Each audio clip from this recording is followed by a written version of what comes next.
tėvų veidrodis. Vaikai visada daro tai, ką daro tėvai. Ir jeigu vaikui įdėsi tokį pasaulio modelį, jis kitokio net nesupras. Jisai sakysi, kad tai džiunglės, jisai bus žvėris, sakysi, kad tai miškas, jisai bus vilkas, sakysi, kad tai yra draugų ratas, jisai bus draugas. Tai jeigu mes susizgripsim, nustosim žiūrėti, vat, kaip mes šiandien labai daug kalbėjom, savo interesų, siekti bendruomenės interesų, tai automatiškai ugdysi žmonės, kurie bus nukreipti į saviugdą skirtą bendruomenės interesų ugdymui. Viskas labai paprasta. Ačiū, Gabrieliu, kadangi Pietai, aš mačiau, kad tu ten nespirgiai, tai būtų prašymas, suteiksim žodį, ne apie punktuką kalbėti, o šitas yra, ir vis tik tai tas ir tą, ką Gabrielius ir pasėdėjo, pamėginkim vis tik tai suklasifikuoti, va tos priežastis, atsakyti, ir ką daryti. Tai va apie tai ir noriu, kad būtų, nes jau mūsų laikas jau kaip kadangi iš tikrųjų, kaip Gabrielius pasakė apie jaunimą, jis ko gero geriausiai su jaunimu, nors aš irgi labai daug su jaunimu dirbu ir aš irgi jaučiuosi, nes aš nesiskaitau politikų, nes aš į politiką atėjau per verslą ir man labai keista yra tas pasakymas verslas ir aš liukštu. Pas mus yra formuojama tokia nuomonė. Iš tikrųjų verslas ir liukštu. Aš savo verslą pradėjau dar tarybiniais metais universitete kaip fizikas, sukūręs palsakam dekoderį, žinot, kas per daiktas, kai atsirado pirmieji šitie, į kurį mes paleidom į seriją. Į gamybą visiems Tarybų Sąjungoje egzistuojančiams televizoriams ir į Ukrainos televizorių gamyklą nuvežėm, mes 10 fizikų, pradžioje tai mažiau buvo, paleidom gamyklą universitete ir uždirbame tuo metu $1 milijoną, kas tai yra buvo nesąmoningi pinigai, neįsivaizduojami pinigai. Ir kada profesoriai gavo žymiai mažiau pinigų negu mes, ir tas verslas buvo antiek švarus, kadangi mes po to suprivatizavom virš 20 įmonių už tos pinigus ir mes sąžiningai, kaip tikri patriotai, ir mokesčius mokėdami, nors tada nebuvo nei fiskalinio aparatų, pinigus skaičiuodami stalčiais. Mes galėjome viską paslėpti, bet viską ir kas iš to gavosi. Net teismė. Į verslą dabar yra 2 dalykai, kas pas mus Lietuvoje yra blogybės. Tai yra politikas ir verslas. Čia yra tokia nuostata formuojama. Dabar apie veidrodį. Iš tikrųjų, veidrodinis atspindys. Kas yra žmogus? Tai yra genotipas ir fenotipas. Genotipas, ką paveldė iš tėvų genus, fenotipas aplinka, kurį tai formuoja. Ir tas būtent santykis labai duoda didelį įtaką. Ir aš, pavyzdžiui, dabar prie jaunimo grįžtant, kai dirbau Šiaurės miestelėje, buvo toks Linas Jakučionis, studenčiukas, vunderkindas, jisai programavime buvo. Po to jis išvažiavo, bet kokį jisai modelį galėdavo matematiškai, programiškai prašyti. Kokia problema? Aš labai trumpai. Ir išvažiavo į Airiją, sukūrė Lietuvų bendruomenę, po to išvažiavo į Naująją Zelandiją, Lietuvų bendruomenę sukūrė. Ir aš sakau, Lina, klausyk. Kodėl tu ten gyveni, kodėl negrįžti Lietuvą, juk tavo darbas programavime? Koks tau skirtumas, kompiuterį sėdėti ar ten ar čia? Sako, teisingai. Man jokia skirtuma, mano pinigas nuo kompiuterio. Bet, sako, tenai sėdėdamas, aš jaučiu dvasinę ramybę, negu čia. Čia skandalai, čia užmušė, čia kažkas tai tokio. Į gatvę išeini visi pikti. Ir man buvo pačiam šokas, kad aš 92 metais į Ispaniją savo verslo pradžioje, kai jau po visų tų dekoderių nuvažiavau, kiekvienas gatvėje susitikęs pasisveikina, kiekvienas nusišypso, man buvo šaus ir aš dabar tą darau. Ir sveikinusi, kad nutikągi susitinka, sveikinusi. Ir pabaigai, apie, pats paminėjai Černiševskį, kas daryti. Tai aš turiu suformavęs tokią labai gerą, kaip sakyti, blevizgą. Kai nežinai, kas daryti, yra 3 variantai. Skaityti Černiševskio raštus, kas daryti, Lenino raštus, ką daryti, arba 3 variantas, pats geriausias mano, ką jau padariau. Ir kai visi manęs sako, tai duokite paskaityti savo variantą. Sakau, kiekvieną rytą atsikelsim su manim, Leninu, pradėsim padirbėsi ir kiekvienas puslapis bus jau tos dienos parašytas. Ir tai žinosi, ką daryti. Tai čia yra irgi. Reikia tų asmeninių pavyzdžių ir kitus iškleisti. Ir tas punktų galvoti čia yra, mizeris su to, ką mes iš tikrųjų darome. Ne, ką mes iš tikrųjų darome. Aš jums galiu pasakyti dar labai trumpą, bet iš mano turim du anykščių. Tai jūs sakėte, aš labai trumpai. 3 kadangi Stasys ir Minkštinas, tai nieko baisaus. 30 metų aš Šventovėje kiekvieną metą atvažiavęs pjaunu žolę. Tam, kad įsivalytų, kad ateitų Minkštiną nusimaudyti. Iš pat pradžių jie juokiasi. Po to ateina visas miestas toje vietoje maudyti. Kadangi ten žolių nėra. Tai dabar savivaldybė perima tą iniciatyvą. Kiekvieną metą prieš Anykščių miesto šventę prie tilto, bet toje vietoje, kur mato visi žmonės, ne ten, kur iš tikrųjų jiems reikia maudytis, bet toje vietoje nuleidžia uždaro užtvanką ir sausumai pjauna žolę. geresnis, kadangi čia labai į žmoniškus dalykus, ir vis tik tai grįžtų prie šito. Jeigu pabandyti įvardinti priežastis, aš suprantu, kad infiliacija yra įvertinant korupciją, ką mes paminėjom, valdininkų plano įsigalėjimas, galų galia tos tarptautinės naftos kainos, kurios visas išlaidas, bet sudėlioti, nes, sakykime, jeigu infliacija vertinant, taigi Žalgirio mūšio buvo tas, kad 100 000 turėjo auksinių grašių sumokėti pinigais, vat valstybė, vienos kariuomenė kitai buvo įvertinamas finansinis laimėjimas. Čia dabar būtų juokinga, per kiek metų, kiek pakito. O čia dabar jau per 10-mečiais. Gal tos technologijos, kompiuteriai, ką vyktas minėjo. Jeigu dar pamėginti priežastis, kodėl atsitiko tas, kad su tais pačiais pinigais 3 kart didesniais mes jaučiamės skurdesni. Apart to moralinio kažko. Tai yra tų visų tikrai neefektyviai išlaidavojam, čia faktas tas yra daug valdininkų, žmonių skaičius sumažėjo, valdininkų skaičius padidėjo arba liko nepakitęs netgi per tos Kubiliaus valdymo metus. Tai reiškia, proporcingai mes turim daugiau aptarnaujančių aparatų, kurį reikia išlaikyti, reiškia, atlyginimai ten nėra maži, dar ligoninių vadovams siūlo ten kiek 13-14 tūkstančių dabar šūkys, ar ne? Buhalteriui, kuris ten ne finansininkas netgi, bet buhalteris, reiškia, 9 tūkstančių. Viešojom įstaigom padarstamus. Tai įsivaizduokit, kad tai reiškia, kokią tai kūrė atmosferą, ar ne? Žmonėms, kuriems reikia iš savo verslo arba iš kažkokių tai meno projektų ar bandyti išgyventi, reiškia, sukrapščius ten kelis litus, reiškia, ir iš kelių litų tu bandyti suktis. Tai ta atmosfera labai svarbu, kad ją mes keistume ir tvarkytume. Tačiau noriu prie konkretumo perėti, reiškia, tų priežasčių daug, ką daryti, reiškia, svarbus klausimas, ką daryti. Aš manau, yra 2 dalykai, reiškia, aš įvardinęs savo su 4 fundamentalias problemas, reiškia, bet 2 yra kertinės. Viena yra švietimas, reiškia, pradinis švietimas, vidurinis švietimas, aukštasis mokslas, reiškia, ir kita kertinė problema, kertinis akmuo, reiškia, puntuko akmuo, tai yra ta politinė sistema, reiškia. Kodėl va visi Grybauskaitę mes ir kritikuojam, ir visai, reiškia, bet 80-90% žmonių ją remia. Ir smarkiai remia, atrodo, reiškia, vakar diskutavom tai jos tą pranešimą, skambina žmonės, vos nepasipiktinę, kaip mes drįstam apskritai kritikuoti ten tą Grybauskaitę, reiškia, panašiai. Tai, reiškia, trūksta politinių lyderių ir politinių, reiškia, vadovų, kurie prisimtų atsakomybę, kas jau buvo šnekėta, reiškia, už valstybę, kurie bandytų, nesam mes išsilavinusi tauta, nesam aktyvi tauta, kaip Šliogeris pasakė kažkada ar parašė kažkokius metus ar pusantrų, mes turim daudžiavinį mentalitetą, reiškia, kaip visuomenė. Per 400 metų mūsų mentalitetas dar nelabai pasikeitė. Tam reikia politinių lyderių, šviesuolių, kurie vestų mūsų į priekį, reiškia, čia jums darbas, reiškia, ar ne? Ir kitas dalykas, reiškia, koks santykis yra dabar švietimo sistemos su emigracija. Buvo Londone seniai, reiškia, yra jaunimo ten jau gana daug suvažiavę, reiškia, kai kuris veržiasi atgal čia į Lietuvą. Jam reikia sukurti terpę, kad jis pasklistų po vidurinės mokyklas. Projektai kai kurie jau yra, bet jam mažo masto labai, reiškia, kad jie pasklistų po aukštasias mokyklas, yra baigusi jau universitetus ten, jie ten dėsto, jie ten dirba, reiškia. Pakeisti reikia mentalitetą mūsų švietimo sistemą, nes tie mokytojai, reiškia, kurie ten sukasi jau metais, reiškia, ne šviežio kraujo mažai yra.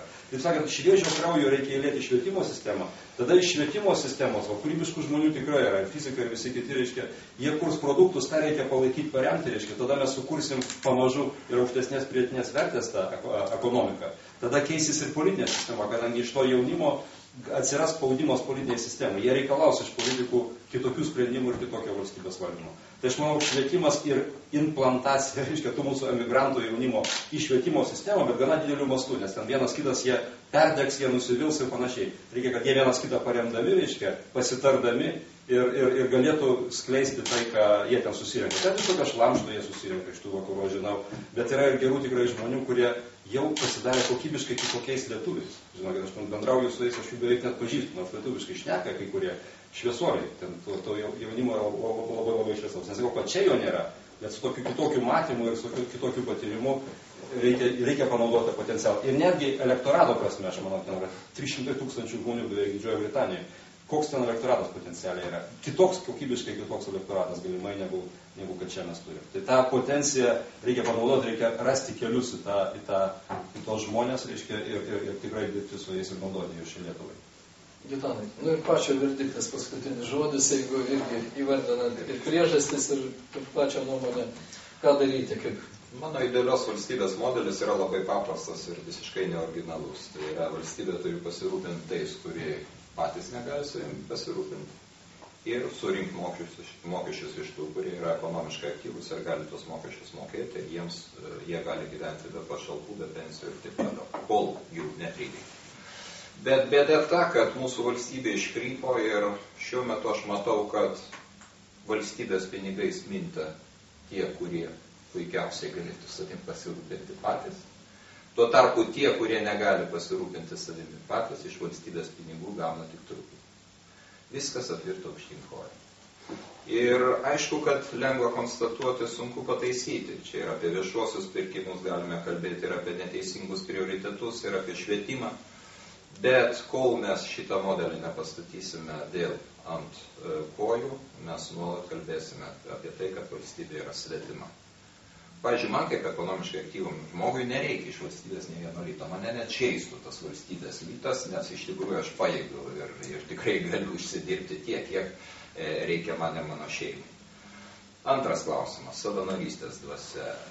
Iš tikrųjų, aš nekartą esu stebėjęs, kaip tie patys Amerikos lietuviai, vienas mano geras prietelius, visai neseniai šventas 80-metį, Antanas Grina, Amerikos žymus finansininkas, dirbęs daugybėje pasaulio koncernų, reiškia, būtent kaip savanorius atvažiuodavo į Lietuvą ir aš matydavau, kad jam tai yra tiek širdyje, kad tai yra ne jokia kaukė, ne kažkas tai tokio užsėdėta mantija kažkokia, tai reiškia, aš tai globėjas, aš geradarys, bet tai yra plaukia žmogui iš širdies ir jis iš tikrųjų ne biednas žmogus ir, taip sakant, gyvenimo saulėlydėje gali puikiausiai leisti tokius gražius darbus daryti visiškai už dyką, už ačiū, už gerą, už šypsaną. Bet beje, net ir šypsanos ir gerų žodžio paskui Lietuva nesugebėjo jam pasakyti ir buvo tam tikrų, reiškia, sakyčiau, tokių prastų jausmų, su kuriais jisai paliko Lietuvą. Bet tai yra detalės. Švietimas. Pats Gabrielė užsiminė apie jaunimą, aš irgi savo visas viltis sieju su jaunimu. Tačiau jaunimas, kaip čia pasakius, jeigu tu augalą kažkur tai numesi laukia ir leisi jam bešėti, kaip ten išeina, kokios ten gamtinės sąlygos, tai jis taip ir išauks, reiškia, kaip gamtoje, galbūt ir pakrypęs šiek tiek ir į tą pusę nulinkęs. Švietimo vaidmuo yra tikrai labai ir labai didelis. O pats minėjai, kad reiškia sunku prisikviesti į talką, į darbą, o klausimas labai elementarus ir klausimas, kurį užduoda pragmatikas. Tai yra, kodėl aš tai turiu daryti. Iš tikrųjų, kitą kartą nėra to argumento pasakyti, kodėl tu tai daryti. Todėl daryti, kad tu myli savo šalį. Bet kaip tas jaunas žmogus mylės savo šalį, jeigu man ateina dukra ir pasako, reiškia, žinai, tėti, aš apie Garibalčio sukilimą galiu tau daug daugiau papasakoti negu apie vasario 16. Aš mąstau, reiškia, o kodėl? Aš pradedu domėtis, reiškia, tomis knygomis ir iš tikrųjų jos rašo daugybę kažkokių tarptautinių detalių tuo metu 16, 17, 18 metais Europos kontinente besiklostančių, bet esmės taip ir nepasako. Vasario 16 gimė iš žmonių meilės savo valstybei, savo tautai. Basanavičiaus, Ykšo, Vileišio, dar kitų žmonių, reiškia, Smetonos, kurie mylėjo savo šalį ir todėl atsirado nepriklausoma valstybė. O ne todėl, kad susiklostė kažkokia konsteliacija tarptautinės politikos ir mums čia pavyko iššokti. Ne tai, kad pavyko iššokti, o dėl to, kad mes dėjome pastangas tai padaryti. Bet iš to gimsta iš šitų žinių, iš šito supratimo, ne iš kažkokių primestų išorinių rinkinių kažkokių informacijos. Bet iš tokios elementarios informacijos gimsta meilė, iš meilės gimsta pareiga, iš pareigos gimsta konkretus darbai ir ta pati savanorystė. O savanorystę galima puikiausiai plėtoti ir be valstybės, reiškia, kažkokio aparato įsikišimo per įmonės, per bendrovės, per visuomeninės organizacijas. Ir mano bendrovė, reiškia, mentorystės idėja. Tiesa, jinai užnešta galbūt iš Skandinavijos, sakysit, reiškia, gal nėra tai visai natūralus toks poreikis, bet ilgainiui tai taps mums, ko gero, ir būtinybė, ir norų, ir kažkokių natūralių dalykų. Net jeigu tai atėjo ir iš išorės, kas čia baisaus. Mesgi pradėjome nuo 90 metų skaičiuos savo nepriklausomos valstybės metus, iš kur mes galėjome žinot, kas tai yra savanorystė ir su kuo įvalgom. Tai visą tai įmanoma pakeisti, bet pirmiausia turi būti valstybės tas modelis pastatytas vėl ant kojų. Ir antra, turi atsiskleisti žmonių meilę savo tėvynei per būtent šitos neapmokamus darbus. Dėkui, Gitanai. Aš labai trumpa. pritariu, viskas tvarkoju, čia neoponuoju, tiesiog noriu pasakyti. Galima net savanorystę vykdyti iš vis be jokių organizacijų, be jokio judėjimo. Tiesiog gerų žmonių sueina krūva ir daro, niekam nepriklausantis be jokios vėliavos. Apie vasario 16, nes kažkada ir mano dukra man pasakė, o kodėl aš turėčiau švęsti vasario 16. Tada aš supratau, kad yra didelė bėda, nes mes iš tikrųjų, mes suaugę, nieko nepaaiškinom. Jie nedalyvavo, sakykime, dabartinis jaunimas, ne, visose įvykiuose, kurie, pavyzdžiui, sąjūdžio metu mūsų laisvės išsikovojimų. Jie apie tai mažai žino. Mes padarėm ganėtinai nuobodžius, tas šventės kovo 11, vasario 16 tapo ganėtinai nuobodžių dėdukų, močiučių, vyrų ir moterų pasikalbėjimų, padalinimų viens kitam garbės raštų, prisiminimų, kurie yra kalbami visai ne jaunimo kalba. Diena. Jiem neįdomu. Pastarėjai 2 metai, tai yra praeiti ir šie, aš žiauriai džiaugiuosi, kad jau pradeda ledai aižėti, jau yra klausimo jaunimo, tai jūs norite, tai yra šventė, visų pirma, tai yra šventė, tai pradėkime ją švęsti. Ir kad jaunimas švęstų jaunimo suvokiamai šventimo būdais, ne? Jiem įdomiais būdais, kad jie kviestųsi, jie savo kviestųsi įdomius žmonės, jie veiktų tas veikas susijusias su Lietuvos nepriklausomybė, su ta tema, kurie yra jiems įdomi ir jų sugalvota. Ir mes, žiūrėkit, dabar yra ir toks niuansas, aišku, kuris man, o mes kaip būtų keista, ne? Rodom tik tai nacių žygius, ne? Ir susikoncentruojam kovo 11 iš viso to maišo, ir aš paprastas kaimo koks nors gyventojas. Tai jeigu aš kreipčiau dėmesį į žiniasklaidą, tai kovo 11 tai buvo nacių žygis. Ne šventė, o kažkas tai. Nes visi kalbėjo tik apie tai. Apie ką iš vis kalbėti nereikėtų. Nekreipkime dėmesio. Mes pridarėm kažkokį tai. Tai buvo didelė klaida mūsų ir mes net ten susikoncentravom. Tai jeigu mes mieste padarysim šventės, kažkokias, kur vyks gatvėse, kur mokyklose visur, vyks taip, kaip nori jaunimas, kalbėsim jaunimui suprantamą kalbą, tai mes turim vilties, kad vasario 16 taps jiems šventė. Pirmas pasakymas. Nėra čia laisvės irgi, kadangi tu mus varžai pasikalbėti ramiai, kiek nori 2-3 valandas. Tai pirmas. Antras dalykas, ką kalbėjome apie patriotizmą. Iš tikrųjų, Lietuvoje per nepriklausomybės 20 metų, kas gali pasakyti, kiek sukurta filmų, kiek knygų parašyta, kiek kokių formų, kiek konferencijų buvo patriotizmo tema. Vienas filmas, kurį mano 12 metų sūnus kiekvieną vakarą laukdavo, tai yra Garbės kuopa, kuris iš tikrųjų kažkokį tai patriotizmą šitą. Iš tikrųjų, pažiūrėkite rusui. Kiekvieną vakarą, kaip pumpuoja. Kadangi mes šitokie pokalbį turėjom prie stalo, tai buvo viskas, ką tu šneki, kad kalbėta valandą lažiuoti. Bet iš tikrųjų, mes nieko nedarom.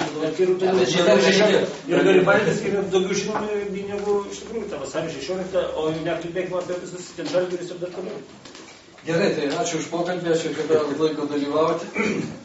Mes nenorime Gediminą. Bet skaudėjo, reikėjo tai pasakyti.